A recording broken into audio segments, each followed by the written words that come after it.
بسم اللہ الرحمن الرحیم۔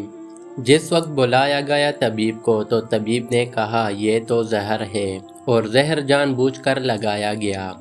بہرحال امام کو شفا بھی ہوئی اور مدینہ آئے، اور اب کی مرتبہ جو تیسری بار زہر دیا گیا وہ ہیرے کو پیس کر امام حسن رضی اللہ عنہ کے مشکیزے کے اندر ڈال دیا گیا۔ امام حسن رضی اللہ تعالی عنہ 27 سفر کی رات سوئے ہوئے تھے۔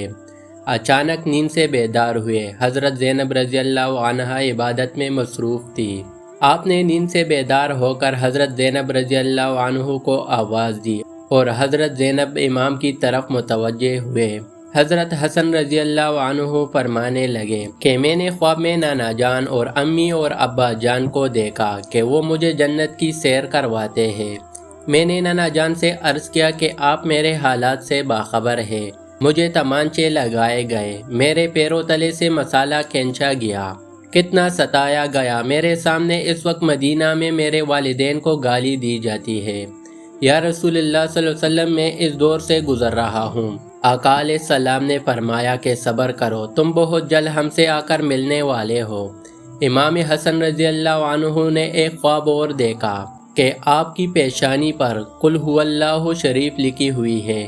یہ خواب جب لوگوں نے سنا تو خوش ہوئے، لیکن آپ کے شاگرد سعید ابن مسیب نے سنا تو آپ نے فرمایا کہ مولا، اگر یہ خواب کی تعبیر پوری ہو گئی تو سمجھ لیجئے آپ بہت جلد دنیا سے جانے والے ہیں، کچھ ہی دن بچے ہیں۔ یہ خواب تو تھا ہی، سب لرزے ہوئے تھے۔ اس خواب نے اور لرزا دیا۔ امام حسن رضی اللہ عنہ نے کہا، بہن میں نے خواب دیکھا۔ حضرت زینب نے پوچھا کہ یہ کیسا خواب ہے؟ امام نے مشکیزہ لانے کا کہا، اور مشکیزے سے جب پانی پیا تو مشکیزے میں موجود جو ہیرا پیس کر ڈالا گیا تھا وہ آپ کے پیٹ میں چلا گیا۔ روایتوں میں آتا ہے کہ مورخین لکھتے ہیں کہ آپ کے کلیجے کے 72 ٹکڑے ہوئے، بعض نے لکھا کہ 80 ٹکڑے ہوئے، بعض نے لکھا کہ آپ کے آنتوں اور کلیجے کے 100 سے زیادہ ٹکڑے ہوئے۔ جب آپ کے کرتے تو وہ ٹکڑے ہو کر گرتے۔ سوچئے ذرا یہ ہیرا کیا ہوتا ہے، اس کو کانچ پہ چلائے تو کانچ کٹ جاتا ہے۔ یزید صرف قاتل حسین رضی اللہ عنہ ہی نہیں ہے بلکہ قاتل حسن رضی اللہ عنہ بھی ہے۔ اس پر تو سب اتفاق کرتے ہیں کہ سازش یزید کی تھی، لیکن زہر دیا کس نے، اس پر تاریخ خاموش ہے۔ حضرت مولانا حسن بریلوی نے ایک عورت کا نام لکھا ہے، لیکن مفتی جلال الدین نے اس پر خاموشی کا حکم دیتے ہیں۔ مورخین اس میں اتنے الجھے ہوئے ہیں کہ کوئی واضح موقف پیش نہیں کیا جاتا، لیکن پڑھے لکھے لوگ ہیں، ان کے لیے ایک بات ہے کہ زہر دینے والا کون ہے۔ جس وقت ٹکڑے ہو کر گرنے لگے تو امام نے حضرت حسین رضی اللہ عنہ کو بلانے کا حکم دیا تاکہ کچھ نصیحت کر دو۔ حضرت حسین رضی اللہ عنہ آئے اور حالت دیکھ کر گلے مل کر خوب روئے۔ بھائی بتاؤ آپ کو زہر کس نے دیا؟ اس لیے کہ سید الصابرین کا نواسا ہے۔ بھائی مجھے جس پر شک ہے اگر وہی ہے تو اللہ بہترین انتقام لینے والا ہے، اور شک کی بنیاد پر کسی کو قتل نہیں کیا جا سکتا، کیونکہ میں نام لوں گا تو تم قتل کرو گے، اور شک کی بنیاد پر کسی کو قتل نہیں کیا جا سکتا۔ اللہ بہترین انتقام لینے والا ہے۔ جب امام حسن نے امام حسین کو نہیں بتایا کہ قاتل کون ہے تو حتمی طور پر کسی کے بارے میں یہ فیصلہ کر دینا کہ فلاں قاتل ہے، میں سمجھتا ہوں کہ یہ زیادہ مناسب نظر نہیں آیا۔ بہرحال جب صبح ہوئی اور لوگ جمع ہونے لگے تو اس وقت امام حسن نے کہا، حسین میرا چہرہ کیسا نظر آ رہا ہے؟ امام حسین رضی اللہ عنہ روتے ہوئے فرمایا، آپ کا چہرہ ہیرا ہو گیا۔ مسکرا کر کہا، اس تکلیف میں مسکرایا ہے حسن، جس تکلیف میں لوگ ساری خوشیاں لوگوں کی چن جاتی ہے۔ حسن مجتبیٰ نے جب سنا کہ میرا چہرہ ہیرا ہو گیا تو فرمایا، حسین یاد ہے نا نانا کی حدیث معراج مکمل ہو گئی ہے۔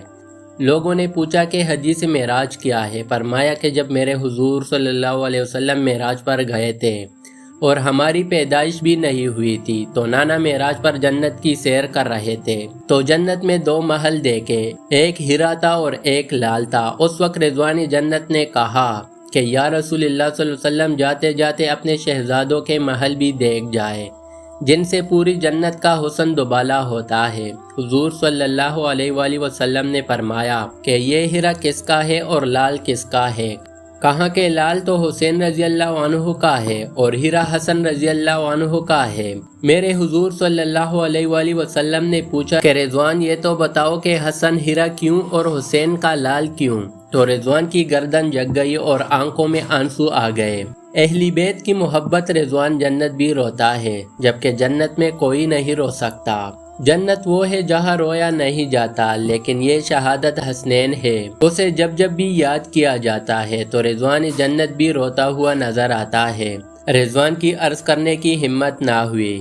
حضرت جبرائیل علیہ السلام آئے اور عرض کی، یا رسول اللہ صلی اللہ علیہ وسلم میں بتاتا ہوں، اللہ کے حکم سے یہ ہیرا اس لیے ہے کہ حضرت حسن رضی اللہ تعالیٰ عنہ کو زہر دیا جائے گا اور ان کا چہرہ اور جسم ہیرا ہو جائے گا، اور حضرت حسین رضی اللہ تعالیٰ عنہ کو کربلا میں شہید کیا جائے گا اور شہادت کی وجہ سے خون کا سارا جسم لال ہو جائے گا، اس لیے حسن کا ہیرا اور حسین کا لال محل ہے۔ دیکھا حضور صلی اللہ علیہ وآلہ وسلم کی یہ حدیثی معراج پوری ہو رہی ہے۔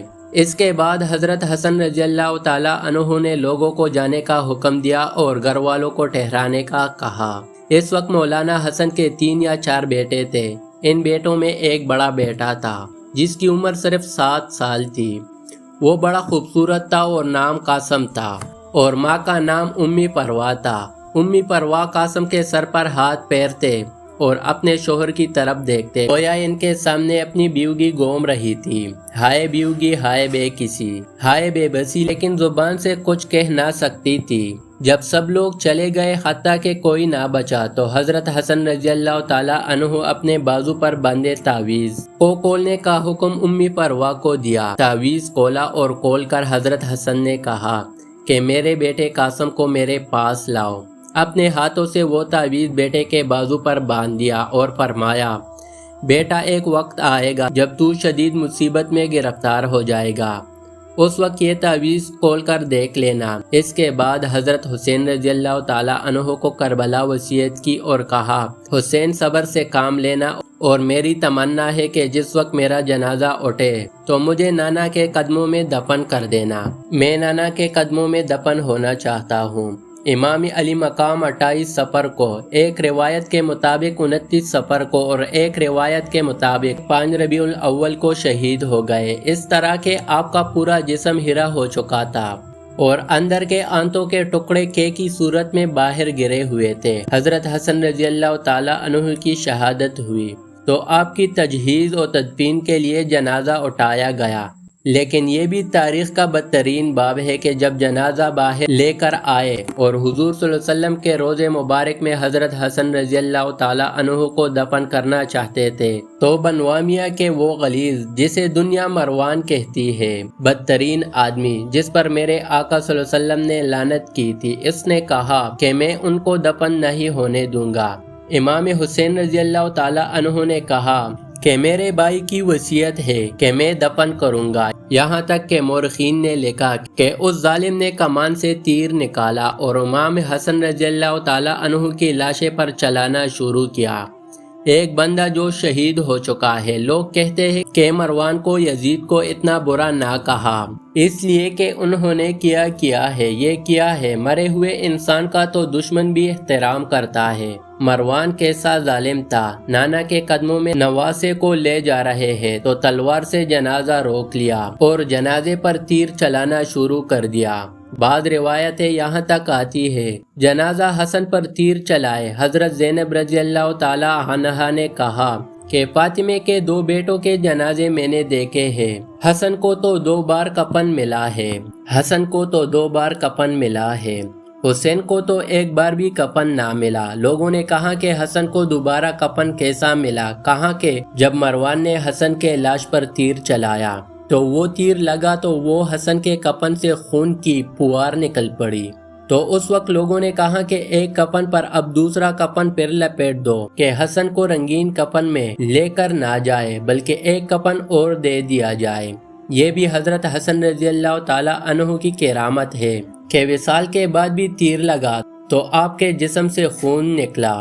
کسی نے امام حسین رضی اللہ تعالی عنہ سے کہا، شہزادہ حسن رضی اللہ عنہ کی یہ وصیت تھی کہ مجھے حضور صلی اللہ علیہ وسلم کے قدموں میں دفن کرے۔ لیکن انہوں نے یہ بھی تو کہا کہ اگر مروان آڑے آئے تو مجھے امی جان کے قدموں میں دفن کر دینا، آپ اس پر بھی عمل کر سکتے ہیں۔ پھر امام حسن رضی اللہ تعالیٰ عنہ کو حضرت فاطمہ رضی اللہ تعالیٰ عنہا کے قدموں میں دفن کر دیا گیا۔